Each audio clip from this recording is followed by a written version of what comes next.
Hello friends, स्वागत है आपका एडुटेरिया पर। मैं प्रवीण कुमार आप लोगों का स्वागत करता हूं। आज हम लोग एक महत्वपूर्ण चैप्टर पढ़ेंगे कॉन्स्टिट्यूशन का, जिसमें हम लोग पढ़ेंगे महत्वपूर्ण अनुच्छेद। मैंने काफ़ी पहले बताया था कि मैं ये वीडियो लेके आऊँगा, लेकिन कुछ रीज़न थे जिसके कारण मैं ये वीडियो थोड़ा लेट से आया हूँ, तो मैं वो बताऊँगा रीज़न क्या था। तो आज हम लोग लगभग 50% ऐसे अनुच्छेद जो बहुत ज़्यादा एग्ज़ाम्स में पूछे जाते हैं और वो कम से कम बेसिक तौर पे आपको एकदम याद होने चाहिए, तो उस वीडियो को मैं लेके आया हूँ। लास्ट तक देखिएगा, ऑलमोस्ट ये सारे जितने अनुच्छेद लिखे हुए हैं ये सब आपको याद हो जाएंगे और बहुत आसान है इसे याद करना। और फिर मैं एक नेक्स्ट पार्ट बताऊँगा और उसमें ऑलमोस्ट पूरे ख़त्म हो जाएंगे। तो 2 पार्ट में मैंने इस अनुच्छेद को कवर करने का प्रयास किया है। उम्मीद करते हैं कि ये आपको याद होगा और बहुत मज़ा आएगा पढ़ने में। तो चलिए शुरू करते हैं हम लोग महत्वपूर्ण अनुच्छेद का पार्ट। अगर ये वीडियो आप लोगों को पसंद आता है तो ज़रूर सब्सक्राइब करें, दोस्तों को शेयर करें, लाइक कमेंट्स जो चाहे कर सकते हैं। चलिए हम लोग शुरू करते हैं महत्वपूर्ण अनुच्छेद। सबसे पहले हम लोग कुछ बेसिक जान लेते हैं। हमने आपको बताया था अपने पिछले वीडियोज़ में कि संविधान जब बनकर तैयार हुआ तो उसे हम लोग मूल संविधान कहते हैं, और मूल संविधान में टोटल 395 अनुच्छेद रखे गए थे, 395। धीरे धीरे इसमें ए बी सी करके अनुच्छेद जुड़ते गए और ऑलमोस्ट ये 450 से प्लस हो चुके हैं, 450 से अधिक अनुच्छेद हो चुके हैं। लेकिन चूंकि ये ए बी सी में जोड़े गए थे, इसलिए अगर क्रम संख्या देखी जाए तो आज भी 395 ही है। तो जो महत्वपूर्ण है वो चाहे ए या बी के रूप में हो या सीधे क्रम में हो, उन सभी महत्वपूर्ण अनुच्छेदों को हम लोग इसमें पढ़ने का प्रयास करेंगे। अब देखिए, इसको याद कैसे रखा जाता है उसको मैं बताता हूँ। कभी भी इन अनुच्छेदों को सीधे याद ना करें, इसे डिवाइड कर दे कुछ ग्रुप्स में, फिर याद करें। देखिए कैसे याद होता है। चलिए हम लोग शुरू करते हैं। अनुच्छेद 1 से शुरू करेंगे। सबसे पहले है संविधान का भाग 1, जिसमें राज्य एवं संघ, किसका वर्णन है? राज्य एवं संघ का। और यह अनुच्छेद 1 से लेकर 4 तक में विस्तृत है। तो इसके दौरान मुख्य रूप से 3 अनुच्छेद है जो पूछे जाते हैं, वो अनुच्छेद 1, अनुच्छेद 2 एवं अनुच्छेद 3। अनुच्छेद 1 में है भारत राज्यों का संघ है, राज्यों का संघ है। यहाँ से आपको कई बार पूछा जाएगा कि अनुच्छेद 1 में क्या है, तो भारत राज्यों का संघ है। यहाँ इस वर्ड पर बार बार मैं जोर दे रहा हूँ। कई बार एग्जाम में आपसे ऑब्जेक्टिव पूछे गए हैं कि भारत राज्यों का क्या है, एक समूह है, एक ग्रुप है, या भारत राज्यों का संघ है। तो आपको यही वर्ड यूज करना है, भारत राज्यों का संघ है। अनुच्छेद 2 एवं 3 दोनों में राज्य के निर्माण या स्थापना की बात कही गई है। आप सोच रहे होंगे 2 और 3 दोनों में एक ही बात कही गई है, तो फिर ये अंतर क्या है?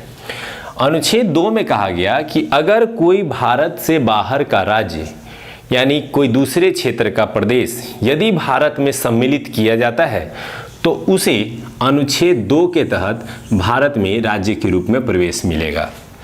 जैसे कुछ ऐसे प्रदेश जो किसी दूसरे देशों के कब्जे में है और वह जब भारत के हिस्से में आता है तो उसे अनुच्छेद 2 के तहत लाया जाता है। और अनुच्छेद 3 कहता है किसी राज्य के नाम, क्षेत्र, निर्माण का जो प्रावधान है वह अनुच्छेद किसके अंतर्गत है? 3 के अंतर्गत है। और यहाँ से ये क्वेश्चन और भी याद रख सकते हैं, ये दोनों के दोनों शक्तियाँ संसद को प्राप्त है। नए राज्यों के निर्माण संबंधी शक्ति किसे प्राप्त है? संसद को प्राप्त है। तो आप आसानी से ये 3 अनुच्छेद जो राज्य और संघ के विषय में बात करते हैं उसको याद कर सकते हैं। पहला, भारत राज्यों का संघ है।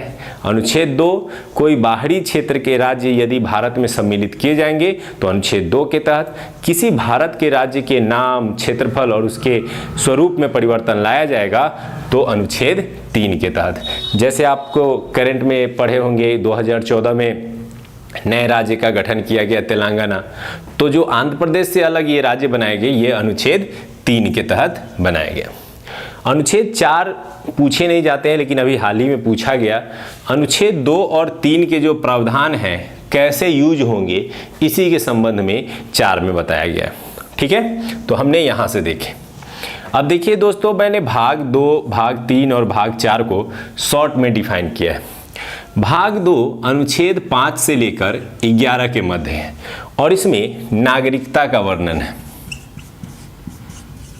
यहाँ से प्रॉपर बेसिक नागरिकता के संबंध में जानकारी मिलती है, अनुच्छेद 5 से लेकर 11, और इन अनुच्छेदों से ऑब्जेक्टिव बेस में 5-6 करके क्वेश्चन न के बराबर बनते हैं और बहुत कम बनते हैं। तो यहाँ से आप इसको स्किप कर सकते हैं या नागरिकता चैप्टर के साथ पढ़ सकते हैं।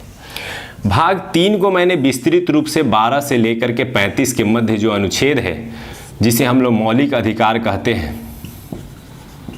इसका मैंने 2 पार्ट में वीडियो बनाया है, जिसमें मैंने 12 से लेकर के 35 तक के मध्य के जितने भी इंपॉर्टेंट अनुच्छेद हैं ऑलमोस्ट सभी मैंने आपको कवर करे हैं और आपको याद कराया होगा। याद होगा 12 से 35 के मध्य कैसे हम लोग याद किए थे, 14 में विधि की समानता। जो दोस्तों ने इसे नहीं देखा है तो आप वहाँ से देख के इस मौलिक अधिकार के अनुच्छेद को याद कर सकते हैं।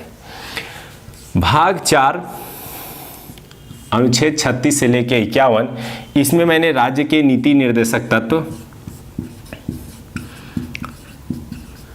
का अध्ययन कराया है और ये वीडियो भी मैंने अपलोड किया है। तो ये 2 वीडियो ये 2 पार्ट जो है मैंने स्किप किए हैं। इसका रीज़न यही है कि मैंने ये दोनों वीडियो आपको ऑलरेडी पढ़ा दिया है, तो आप वहाँ देख करके आसानी से इसे याद कर सकते हैं।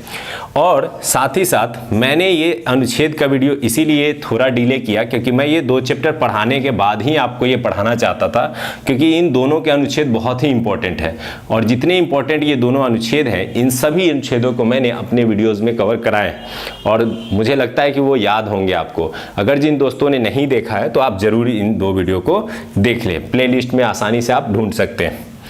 अब आते हैं यहाँ से, मैं फिर से स्टार्ट करता हूँ इस तरफ बढ़ते हुए। तो यहाँ से आप बेसिक 1 से लेकर 3 तक पढ़ सकते हैं, 2 को स्किप कर सकते हैं और भाग 3 और भाग 4 मौलिक अधिकार और नीति निर्देशक तत्व आप हमारे पुराने जो वीडियोज़ हैं वहाँ से जाकर देख सकते हैं। अब आते हैं भाग 4A और इसका अनुच्छेद है 51A। ये VVI रूप में याद रखिएगा, बहुत सारे एग्जाम में पूछे गए हैं। ये क्या है? मौलिक कर्तव्य। जनता का कर्तव्य होगा कुछ देश के प्रति, हमारे लोगों के प्रति। इसी कर्तव्य का वर्णन किया गया है 51A में। इसे 42वें संविधान संशोधन 1976 में संविधान में जोड़ा गया था। तो यहाँ से एक क्वेश्चन ये भी बन जाता है कि मौलिक कर्तव्य हमारे मूल संविधान का पार्ट नहीं था, बल्कि इसे 42वें संविधान संशोधन 1976 में जोड़ा गया। तो ये यहाँ तक के पार्ट्स को हम लोगों ने एक अलग ग्रुप दिया। अब यहाँ से हम लोग जो पढ़ेंगे उसके अनुच्छेदों को पढ़ना और भी इंटरेस्टिंग है। चलिए दोस्तों, अब आते हैं राष्ट्रपति महोदय से क्या क्या ऑब्जेक्टिव्स बन जाते हैं। तो राष्ट्रपति महोदय के ऑब्जेक्टिव्स को याद करने के लिए मैंने 2 ग्रुप बनाए हैं, एक आपके यहाँ है और एक ग्रुप आपके यहाँ है। अनुच्छेद 52, 53, 54, 61। अब देखिए कैसे याद करेंगे। 52 कहता है राष्ट्रपति का पद, यानी भारतीय संविधान के अनुसार एक राष्ट्रपति होगा, किस अनुच्छेद के तहत? 52। 53 में कहता है शक्ति एवं कार्य।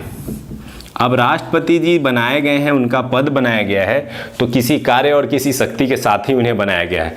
तो आप आसानी से याद कर सकते हैं, पद है, उनके पास शक्ति होगा, उनके पास कुछ कार्य होंगे और फिर उनका निर्वाचन होगा। तो राष्ट्रपति के निर्वाचन की व्यवस्था किसमें है?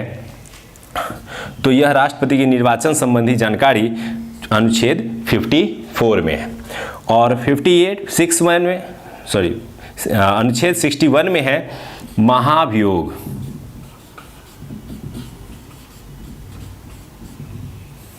अब देखिए दोस्तों कैसे इस 4 को याद कर सकते हैं। सबसे पहले ये याद करेंगे 52, 53, 54, 61। पद 53 शक्ति एवं कार्य, 54 में उनका निर्वाचन हो रहा है। अब जब निर्वाचन हो गया तो थोड़ा ये भी जान लेते हैं कि उनको हटाया कैसे जा सकता है। तो वही हटाने की प्रक्रिया है 61 के तहत महाभियोग। इसे हम डिटेल में भी पढ़ेंगे जब राष्ट्रपति चैप्टर पढ़ेंगे। फिलहाल ऑब्जेक्टिव्स याद कर लेते हैं। तो 52 के तहत पद है, 53 के तहत कार्य एवं शक्ति है, 54 के तहत राष्ट्रपति के निर्वाचन की व्यवस्था है और 61 के तहत महाभियोग प्रणाली का वर्णन किया गया है।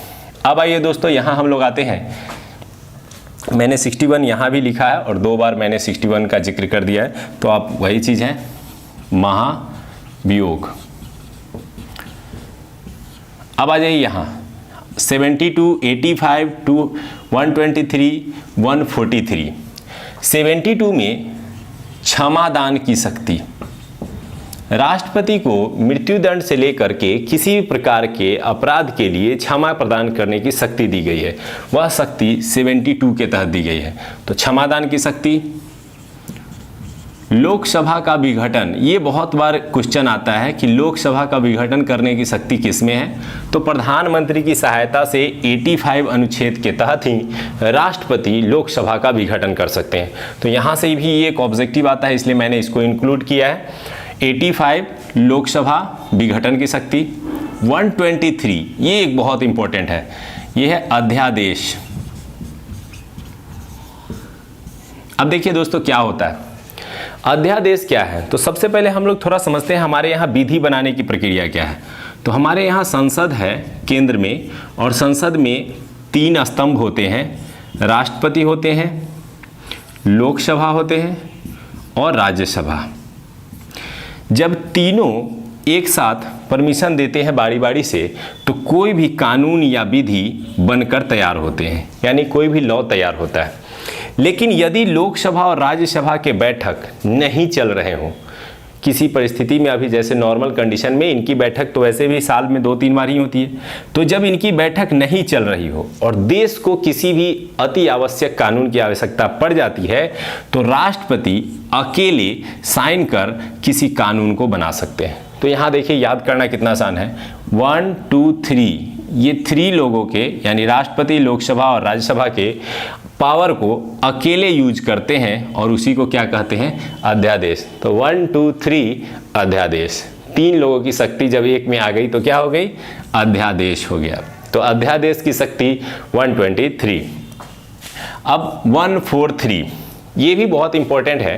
राष्ट्रपति महोदय को कभी अगर किसी कानूनी सहायता की ज़रूरत होती है, किसी भी कानूनी सलाह की ज़रूरत होती है, विधि समक्ष की सलाह की ज़रूरत होती है, तो वो सुप्रीम कोर्ट से सलाह ले सकते हैं। किस अनुच्छेद के तहत, 143 के तहत। तो ये भी बहुत सारे एग्जाम में आए हैं कि राष्ट्रपति महोदय सुप्रीम कोर्ट से सलाह लेने की शक्ति रखते हैं 143 के तहत। यहाँ एक क्वेश्चन और बन जाता है कि वो सलाह तो ले सकते हैं, लेकिन सलाह मानने के लिए बाध्य नहीं है, वो अपनी स्वेच्छा के अनुसार सलाह का उपयोग करते हैं। तो चलिए यहाँ से हमने यहाँ तक राष्ट्रपति महोदय को पढ़ा, रिवीजन कर लेते हैं। 52, 53, 54, 61। 52 में पद, 53 में शक्ति एवं कार्य, 54 में निर्वाचन और 61 में महाभियोग। और जब यहाँ आते हैं हम लोग 72, 85, 123 और 143, और हम लोग 72 में देखे थे क्षमादान की शक्ति थी, 85 में लोकसभा का विघटन करने की शक्ति थी। इसके अलावा सत्र बुलाने और सत्रावसान करने की भी शक्ति मिलती है।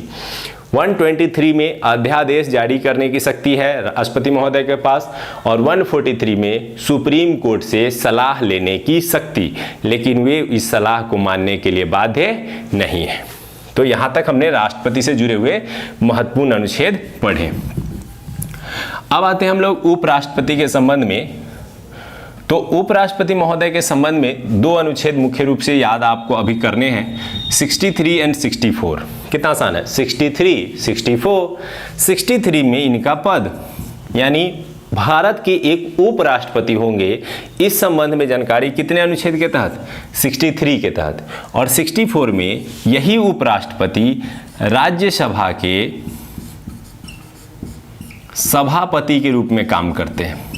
आपको पता होगा, अगर आपने पढ़ा है पहले भी, तो उपराष्ट्रपति महोदय को उपराष्ट्रपति के पद के रूप में वेतन नहीं दिया जाता है, बल्कि उन्हें राज्यसभा के सभापति के रूप में कार्य करने के लिए ही वेतन दिया जाता है। तो 63 में उनका पद और 64 में राज्यसभा के सभापति। तो उपराष्ट्रपति से बहुत कम क्वेश्चन आते हैं, तो अगर आएंगे तो ये 2 अनुच्छेद आपको याद रखने हैं, 63 और 64। अब आ जाइए प्रधानमंत्री महोदय, यहाँ से भी 2 ही ऑब्जेक्टिव याद करना है, 74 एंड 75। 74 एंड 75। सबसे पहले जब राष्ट्रपति महोदय है, राष्ट्रपति महोदय को कार्य करने की शक्ति तो दी गई, लेकिन एज ए कार्यपालिका का हेड पूरे केंद्रीय कार्यपालिका का सबसे प्रधान बिंदु होता है वह राष्ट्रपति होते हैं, सबसे शीर्ष पर होते हैं, उन्हें भारत का प्रथम नागरिक भी कहा जाता है। तो उनकी सहायता के लिए, राष्ट्रपति महोदय की सहायता के लिए एक मंत्रिपरिषद का गठन की व्यवस्था की गई। अर्थात राष्ट्रपति की सहायता के लिए क्या होगा, मंत्रिपरिषद होंगे, और इसी मंत्रिपरिषद के जो हेड होंगे वो प्रधानमंत्री होंगे। कितना आसान है दोस्तों याद करना। ऑब्जेक्टिव्स देखिए, अगर आप सीधे याद करने निकल पड़ते हैं बिना कुछ देखे सुने तो बहुत टफ लगने लगता है। थोड़ा सा एक खंड में बांटेंगे। हमने यहाँ भाग 1 को याद किया, भाग 2 से कुछ विशेष है नहीं, भाग 3 ऑलरेडी पढ़ चुके हैं, अगर नहीं पढ़ा है तो पढ़ लेंगे। भाग 4 जो नीति निर्देशक है उसको, 4A में तो बिल्कुल कुछ नहीं है। राष्ट्रपति महोदय एकदम लिमिटेड, इतना है, चलिए इसको देख लेते हैं। उपराष्ट्रपति महोदय इतना है, इसको देख लेते हैं। प्रधानमंत्री के संबंध में तो 74 एंड 75, 74 में कहता है कि एक मंत्रिपरिषद होंगे, और 75 कहता है कि उस मंत्रिपरिषद के जो हेड होंगे वो कौन होंगे, प्रधानमंत्री होंगे, और यही कार्य करेंगे मंत्रिपरिषद की ओर से सबसे शीर्ष बिंदु के रूप में। यही कारण है कि कार्यपालिका का जब वास्तविक प्रधान पूछता है एक्चुअल हेड, तो एक्चुअल हेड हो जाते हैं प्रधानमंत्री, और जब सीधे कार्यपालिका के नाम मात्र के प्रधान पूछे जाते हैं तो हो जाते हैं राष्ट्रपति। उम्मीद करते हैं यहाँ तक आपने याद कर लिया होगा। अब आते हैं हम लोग संसदीय व्यवस्था जो भारत में अपनाई गई है।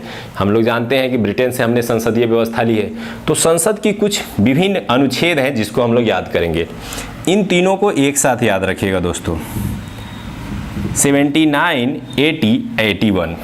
79 में कहता है भारत में संसद होगा, यानी संसदीय व्यवस्था का वर्णन कितने अनुच्छेद के तहत है, 79 के तहत। और आप जानते होंगे जो हमारे यहाँ संसदीय व्यवस्था है उसमें 2 सदन है, राज्यसभा एवं लोकसभा। और राज्यसभा को उच्च सदन कहा जाता है और लोकसभा को निम्न सदन कहा जाता है। तो जो उच्च होगा वो पहले आएगा, जो निम्न होगा वो बाद में आएंगे। तो 79 के तहत संसद, 80 के तहत राज्यसभा और 81 के तहत लोकसभा। हो गया यार दोस्तों।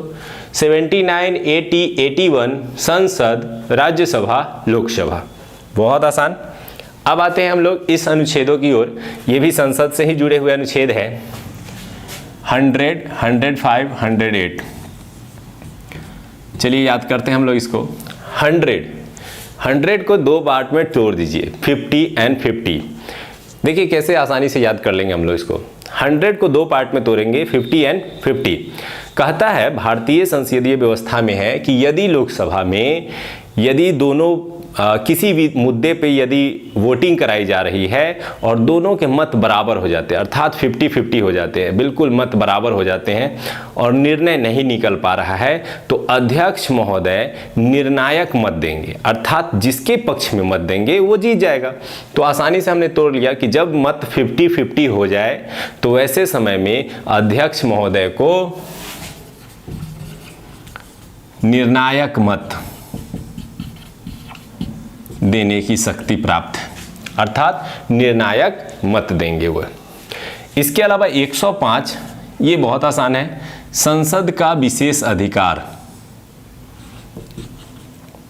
इसे संसदीय विशेषाधिकार कहा जाता है। संसद का विशेषाधिकार यानी संसद को कुछ विशेष शक्तियां प्राप्त है, किस अनुच्छेद के तहत, 105 के तहत।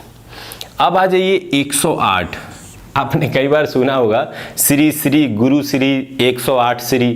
तो ये जो गुरुजी लोग क्या करते हैं ना, बैठ के प्रवचन देते हैं, और प्रवचन देते हैं तो सब लोगों को साथ में बिठा लेते हैं और एक साथ प्रवचन देना शुरू करते हैं। तो वही 108 गुरुजी से याद कर सकते हैं आप। ये 108 वो है कि जब लोकसभा और राज्यसभा दोनों साथ में बैठक करते हैं और जब वो साथ में संयुक्त बैठक होती है उसको बोला जाता है संयुक्त अधिवेशन। क्या कहा जाता है दोस्तों, संयुक्त अधिवेशन। और किस अनुच्छेद के तहत, 108। ये बहुत सारे एग्जाम में पूछा गया है, संयुक्त अधिवेशन की व्यवस्था किस अनुच्छेद के तहत की गई है, तो 108 के तहत की गई है। अब आ जाइए दोस्तों 110 के पास आते हैं। 110 है धन विधेयक। अब इसको याद करना बहुत आसान है। यहाँ पे गुरुजी आए थे, गुरुजी ने बैठ करके जो है प्रवचन दिया, तो उनको कुछ धन चाहिए, नहीं तो गुरुजी मानेंगे नहीं। तो धन विधेयक, धन विधेयक। अब यहाँ दोनों से मैं कुछ पॉइंट्स बता देता हूँ जो अदर एग्जाम्स में, अदर ऑब्जेक्टिव में भी पूछे जाते हैं। जैसे संयुक्त अधिवेशन, यहाँ से 2 क्वेश्चन बनते हैं। एक क्वेश्चन बनता है संयुक्त अधिवेशन कौन बुलाता है। तो किसी नॉर्मल मुद्दे पर यदि बिल काफ़ी लंबे समय से फंसा है और राष्ट्रपति महोदय को लगता है कि यहाँ कोई रिजल्ट नहीं निकल पा रहा है, तो वो क्या करते हैं, दोनों सदनों को एक साथ बैठा करके इसका निर्णय निकलवाते हैं। तो संयुक्त अधिवेशन बुलाने की शक्ति प्राप्त है राष्ट्रपति को। कौन बुलाते हैं दोस्तों? राष्ट्रपति बुलाते हैं। और इस बैठक की अध्यक्षता करेंगे हमेशा लोकसभा के अध्यक्ष। तो ये दोनों ऑब्जेक्टिव्स आते हैं। इसके अलावा ये 108 के अंदर है, ये ऑब्जेक्टिव्स आते हैं। धन विधेयक में क्या ऑब्जेक्टिव आता है? कोई विधेयक धन विधेयक है या वित्त विधेयक है, इसके निर्णय हमेशा लोकसभा अध्यक्ष लेते हैं। धन विधेयक है कोई विधेयक, इसका निर्णय कौन लेते हैं? लोकसभा अध्यक्ष लेते हैं। कितने अनुच्छेद के तहत? 110 के तहत। तो पहले तो आप अनुच्छेद याद कर लें, 100, 105, 8, 10, 12, 16, 17। ये कुछ महत्वपूर्ण अनुच्छेद है जो हम लोग संसद के अंतर्गत पढ़ रहे हैं। तो 110 कहता है धन विधेयक। अब 112 में आते हैं, गुरुजी को धन देना है। अभी गुरुजी ने संयुक्त अधिवेशन करवाई और गुरुजी को धन देना है 110 के तहत। तो 112 में बुलाया जाता है बजट। इसको हम लोग कहते हैं वार्षिक वित्तीय लेन देन का विवरण। तो आपको पता होगा संसद में प्रत्येक वर्ष जो है बजट पेश किया जाता है और उसी के अनुसार पूरे वर्ष के खर्चे का जो है निपटारा किया जाता है। तो 112 के तहत आप याद कर सकते हैं, 112 के तहत बजट का प्रावधान है, यानी वार्षिक वित्तीय लेन देन का प्रावधान। कितने अनुच्छेद के तहत? 112 के तहत। 116 में है लेखा अनुदान। अब ये लेखा अनुदान क्या होता है दोस्तों? ये क्या होता है, कई बार कुछ खर्चे का वर्णन बजट में नहीं किया जाता है, तो उसे अलग से बिल के रूप में ला करके संसद में पास कराया जाता है। वैसे बजट के जो प्रारूप होते हैं जिन्हें बजट में नहीं रखा गया और अलग से ला करके संसद में पास कराए जा रहे हैं, वो कहलाते हैं लेखा अनुदान। तो इस लेखा अनुदान के संबंध में कितने अनुच्छेद में वर्णन है? 116 के तहत। कितने में दोस्तों? 116, 116। एंड लास्ट संसद का 117, लास्ट बट नॉट लीस्ट, क्योंकि ये है वित्त विधेयक। अब यहां से देखिए दोस्तों, ये दोनों को आप एक साथ याद कर सकते हैं, 110 और 117 को। 110 में था धन विधेयक और 117 में है वित्त विधेयक। और 112 और 116 को एक साथ याद कर सकते हैं।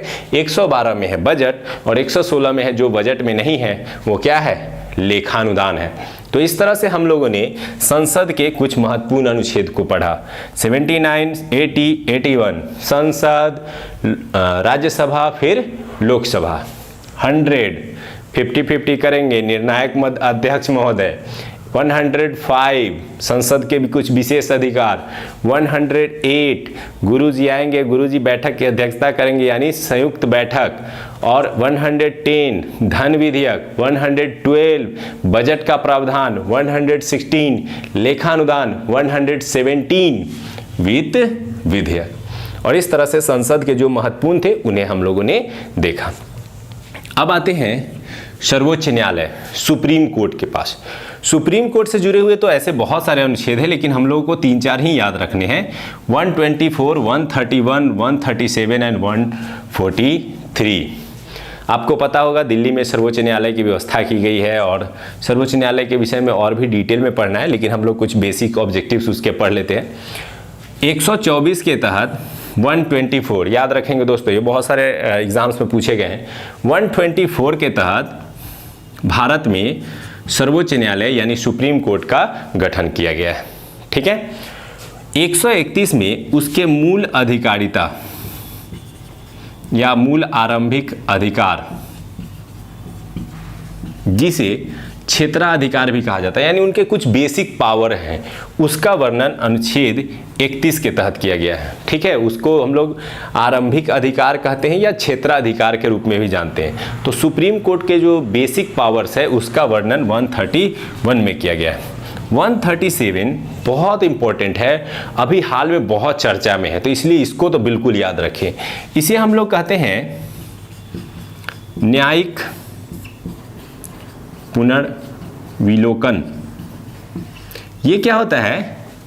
ये रिव्यू सिस्टम है। यदि संसद द्वारा या कार्यपालिका के द्वारा कोई ऐसा निर्णय लिया जाता है या कोई ऐसा कानून बनाया जाता है जो संविधान के अनुरूप नहीं है, तो क्या करता है, 137 के तहत सर्वोच्च न्यायालय उस विधि की समीक्षा करता है, यानी जांच करता है, रिव्यू करता है, और उसके बाद अगर उसे संविधान के अनुरूप नहीं पाता है और संविधान के विपरीत पाता है, यानी संविधान का उल्लंघन करता हुआ पाता है, तो इसी अनुच्छेद के तहत उस विधि को रोका जा सकता है, यानी उसे खारिज किया जा सकता है। तो किसी भी विधि को अनुच्छेद 137 के तहत सुप्रीम कोर्ट जांच कर सकता है और उसे संविधान के अनुरूप न पाने पर उसे समाप्त कर सकता है। इसे न्यायिक पुनरीक्षण भी कहते हैं, इसे न्यायिक पुनर्विलोकन भी कहते हैं। ठीक है, और 143 हम लोगों ने राष्ट्रपति महोदय के संबंध में यहाँ पढ़ा था कि सुप्रीम कोर्ट से राष्ट्रपति महोदय सलाह ले सकते हैं। तो यहाँ भी वही चीज़ होगी कि 143 के तहत सुप्रीम कोर्ट राष्ट्रपति को सलाह दे सकते हैं, लेकिन राष्ट्रपति सलाह मानने के लिए बाध्य नहीं है। तो ये कुछ इंपॉर्टेंट अनुच्छेद थे हमारे सुप्रीम कोर्ट से जुड़े हुए। अब आते हैं महान्यायवादी एवं कैग। ये दो पोस्ट है ऐसे जिन पोस्ट का बहुत ही महत्व है, संवैधानिक पद हैं, क्योंकि इनका वर्णन अनुच्छेदों में किया गया। तो अनुच्छेद 76 एंड 148 ये दो पद है। इन दो थोड़ा सा मैं ऑब्जेक्टिव इस पे कवर करूंगा। 76 के तहत महान्यायवादी के पद का वर्णन है और 148 के तहत कैग अर्थात नियंत्रक महालेखा परीक्षक का वर्णन किया गया है। ये दो पोस्ट हमारे संवैधानिक पोस्ट है। पहले हम लोग महान्यायवादी की चर्चा करते हैं, उनका कार्य क्या होता है। तो सबसे पहले आप जान लीजिए, अनुच्छेद 76 के तहत एक महान्यायवादी की नियुक्ति होती है जो प्रधानमंत्री की परामर्श से राष्ट्रपति महोदय करते हैं। कौन करते हैं? राष्ट्रपति महोदय करते हैं। और राष्ट्रपति जी के द्वारा इसकी अधिक जो नियुक्ति होती है वो वास्तव में एक विधि अधिकारी अर्थात एक कानून विशेषज्ञ को भारत सरकार को कानूनी सहायता देने के लिए की जाती है, वह किसी भी विधि मामले में उनका सहयोग कर सके। अब देखिए कैसे इसको समझ लेंगे। यहाँ पर महान्यायवादी द्वारा अगर अच्छा सलाह दिया जाएगा तो कोई भी कानून जो सरकार बनाएगी उसका रिव्यू यहाँ पे नहीं हो पाएगा, क्योंकि ऑलरेडी वो उन सभी कानूनी प्रक्रियाओं को ध्यान में रखकर कानून बनाए जाएंगे। तो यही कारण है कि महान्यायवादी की योग्यता जो होती है वो लगभग सुप्रीम कोर्ट के जज के लेवल की होती है। यही कारण है कि इनके द्वारा जो सुझाव दिए जाते हैं वो उनको सरकार मानती है, लेकिन इनका कोई कार्यकाल नहीं होता है, फिक्स कार्यकाल नहीं होता है, क्योंकि सरकार की इच्छा के अनुसार राष्ट्रपति इन्हें जब चाहे बदलते रहते हैं। तो यहाँ से कई ऑब्जेक्टिव्स बनते हैं। फिलहाल आप याद रख सकते हैं कि 76 के तहत किसका यूज है, किसका प्रावधान दिया गया है? महान्यायवादी का। ठीक है, अटॉर्नी जनरल।